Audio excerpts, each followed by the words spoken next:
अस्सलामुअलैकुम। आज हम फार्माकोगनोसी का चैप्टर नंबर 2 डिस्कस करेंगे।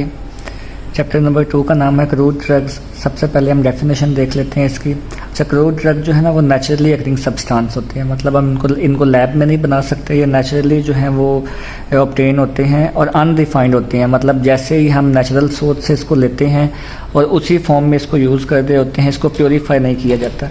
तो अनरिफाइंड का मतलब क्या हो सकता है? Unrefined mean impure, impure means ना खालिस।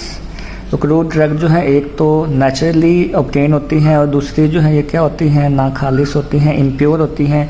और कैसे हासिल होती हैं, कहाँ से हासिल होती हैं? ऑर्गेनिक सोर्स से भी हासिल हो सकती हैं और इनऑर्गेनिक सोर्स से भी। ऑर्गेनिक सोर्स मीन कि ये प्लांट से भी हासिल हो सकती हैं, पौधों से भी हासिल हो सकती हैं, एनिमल से भी हासिल हो सकती हैं और ये बैक्टीरिया से भी हासिल हो सकती हैं। ठीक है। ऐसे ही इनऑर्गेनिक सोर्स की अगर हम बात करें तो ये मिनरल से भी हासिल हो सकती हैं। जैसे कि एग्जांपल लेते हैं, मिनरल में आयरन जो है वो एक मिनरल है, ठीक है, तो वो यूज़ हो सकता है क्रूड ड्रग के तौर पे। तो इनका पर्पज़ क्या होता है, मकसद क्या होता है क्रूड ड्रग का? क्रूड ड्रग जो है वो यूज़ होती हैं डायग्नोसिस के लिए, ट्रीटमेंट के लिए और प्रिवेंशन के लिए। डायग्नोसिस का मतलब है बीमारियों की तशखीस के लिए, जैसे कि कैस्टर ऑयल जो है वो यूज़ होता है इंटेस्टाइन के फंक्शन को चेक करने के लिए, आंत के फंक्शन को चेक करने के लिए। तो इंटेस्टाइन फंक्शन को मॉनिटर करने के लिए जो है वो कैस्टर ऑयल यूज़ हो रहा होता है, ठीक है। तो ऐसे ही कुछ क्रूड ड्रग्स जो हैं वो ट्रीटमेंट के तौर पे भी यूज़ होती हैं। जैसे कि हम देखते हैं क्विनीन जो है, क्विनीन जो है एक प्लांट है, उसमें एक्टिविटी कौन सी है? एंटी मलेरियल है, ठीक है। एंटी मलेरियल एक्टिविटी है, मतलब मलेरिया के इलाज के लिए यूज़ हो सकता है। ऐसे ही कुछ जो क्रूड ड्रग्स जो हैं वो प्रिवेंशन के लिए भी यूज़ होती हैं। प्रिवेंशन मतलब बीमारियों से बचाव के लिए। जैसे कि गार्लिक है, गार्लिक हम उर्दू में लहसुन को कहते हैं। गार्लिक जो है वो हाइपरटेंशन से बचाता है, हाई ब्लड प्रेशर से बचाता है, ब्लड प्रेशर को कंट्रोल में रखता है। तो इट प्रिवेंट हाइपरटेंशन।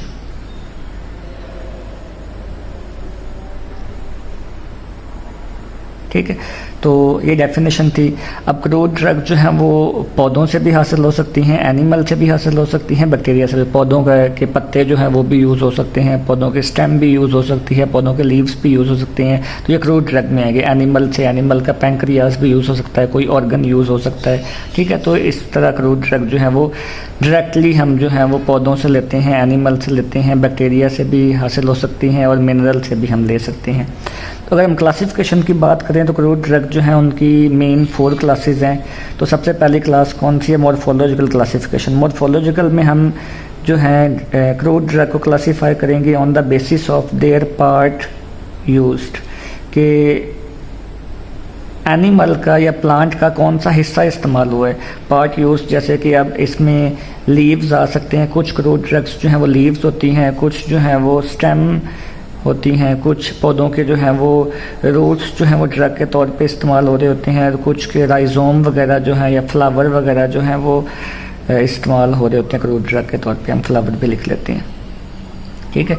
तो ये देखें डायरेक्ट पार्ट ऑफ प्लांट है, पौधे के हिस्से हैं और ड्रग के तौर पे इस्तेमाल हो रही हैं। ऐसे ही फार्माकोलॉजिकल मेथड में हम क्रूड ड्रग को क्लासीफाई करेंगे on the basis of their therapeutic benefits या थेराप्यूटिक यूजेस की बेस पे जो है वो हम इनको क्लासीफाई करेंगे। थेराप्यूटिक यूजेस का मतलब है कि कौन सी बीमारी के इलाज के लिए जो है वो क्रूड ड्रग यूज़ हो रही है।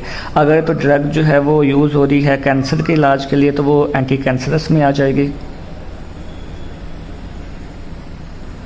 अगर जो है हाइपरटेंशन के ट्रीटमेंट में यूज़ हो रही है तो एंटी हाइपरटेंसिव में आ जाएगी, ठीक है। तो मतलब कि क्या उसका यूज़ है क्रूड ड्रग का, उस बेस पे अगर हम क्लासीफाई करेंगे तो वो फार्माकोलॉजिकल क्लासिफिकेशन होगी। अच्छा, केमिकल क्लासिफिकेशन में हम देखते हैं कि क्रूड ड्रग जो है वो किस केमिकल नेचर की है, मतलब कि उसमें केमिकल किस क्लास से बिलोंग करते हैं। जैसे कि अब देखें, हम इसमें क्लासीफाई करेंगे on the basis of their chemical constituent, ये केमिकल जो है वो कौन से उसमें मौजूद हैं, ठीक है। जैसे कि अब कुछ क्रूड ड्रग्स जो हैं वो कार्बोहाइड्रेट नेचर की हो सकती हैं, उनको हम कार्बोहाइड्रेट में क्लासीफाई कर देते हैं।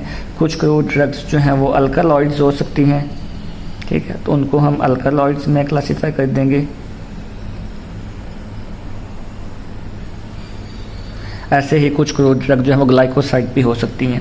अच्छा, उसके बाद लास्ट मेथड है टैक्सोनॉमिकल मेथड। इन सब मेथड को हम ना 1 बाय 1 डिटेल में डिस्कस करेंगे। फिलहाल हम ना इनकी बेसिक्स देख रहे हैं कि किस बेस पे जो है वो क्लासिफिकेशन की गई है।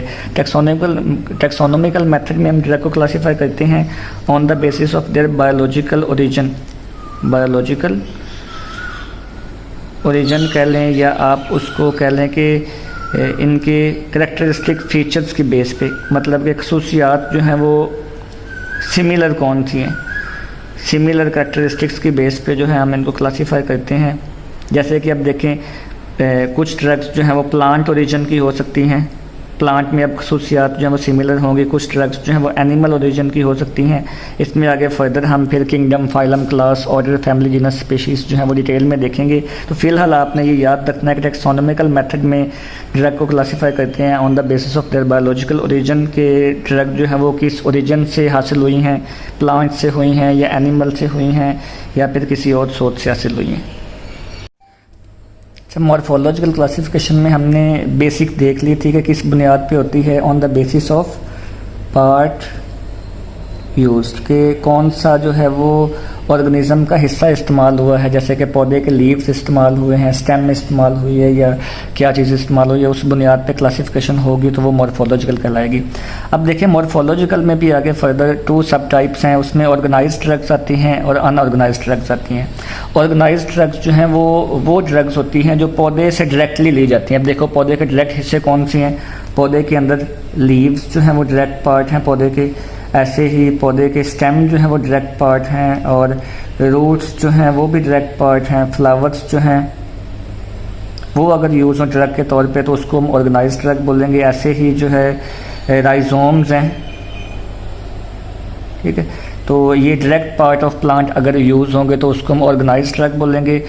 और अगर इनडायरेक्ट पार्ट होंगे, मतलब कि पौधे के डायरेक्ट हिस्से ना हो लेकिन पौधे के अंदर से कोई, जैसे एलोवेरा का जूस हम निकालते हैं तो वो डायरेक्ट पार्ट नहीं है बल्कि हम कुछ प्रोसेस करके पौधे से निकाल रहे होते हैं, तो वो अनऑर्गेनाइज्ड में आएंगे। ऐसे ही हम जैसे कीकर का दरख्त है, केशिया है, उसको कट लगाते हैं तो उसमें से गम निकलता है, वो भी डायरेक्ट पार्ट पौधे का नहीं है, लेकिन आपने इंसिजन के ज़रिए से कट लगा के उसको निकाला है तो वो भी अनऑर्गेनाइज्ड में आएगा। तो पौधे का जो डायरेक्ट हिस्से हैं वो ऑर्गेनाइज्ड में आते हैं। इनडायरेक्ट पार्ट ऑफ प्लांट जैसे कि गम्स वगैरह हो गए, म्यूसिलेज वगैरह हो गए, या फिर हम कह सकते हैं कि जूस वगैरह हो गया, ठीक है, तो वो अनऑर्गेनाइज्ड में आते हैं। ऐसे ही एक और डिफरेंस इनमें है कि ऑर्गेनाइज्ड ड्रग में सेलुलर टिश्यूज़ होंगे, मतलब कि जो भी पौधे का हिस्सा आप इस्तेमाल कर रहे हैं वो सेल्स पे मुश्तमिल होगा। आपको पता ही है कि सेल्स जो है कोई भी लिविंग थिंग्स हैं उसमें सेल्स जो है वो ज़रूरी होते हैं। सेल्स मिलकर क्या बनाते हैं, सेल मिलकर आगे टिश्यूज़ बना रहे होते हैं और टिश्यूज़ मिलकर आगे ऑर्गन बना रहे होते हैं।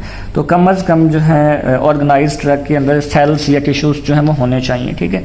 लेकिन अनऑर्गेनाइज्ड में जो है वो सेल्स या टिश्यूज़ जो है वो नहीं होता। जैसे गम्स हैं, गम्स जो है वो एक्सक्रीशन है प्लांट की, तो उनमें सेल्स या टिश्यूज़ जो है वो नहीं होते। ऐसे ही एलोवेरा का जूस जो आप इतना उसको क्रश करके निकालते हैं कि वो उसमें सेल डैमेज हो चुके होते हैं। तो मतलब सेल जो है वो मुकम्मल तौर पे पूरा सेल होना चाहिए, टिश्यू होने चाहिए उसमें।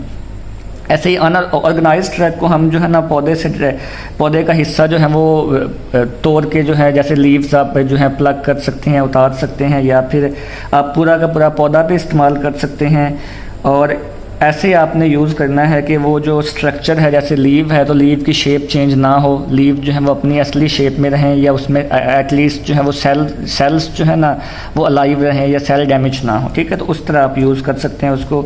ऐसे ही आप अगर अनऑर्गेनाइज्ड ड्रग जो है उसको कैसे हासिल करते हैं, उसमें आप मुख्तलिफ प्रोसेस करके पौधे के अंदर, जैसे अब इंसिजन है, मैंने आपको बताया कि अकेशिया के अंदर अगर आप कट लगाएंगे, इंसिजन का मतलब क्या होता है, कट लगाना। तो आप कीकर के पौधे की कीकर जो है उसको उसके स्टेम को कट लगाते हैं तो उसमें से गम्स निकलती हैं, गम अकेशिया निकलता है, तो वो अनऑर्गेनाइज्ड में आ जाएगा।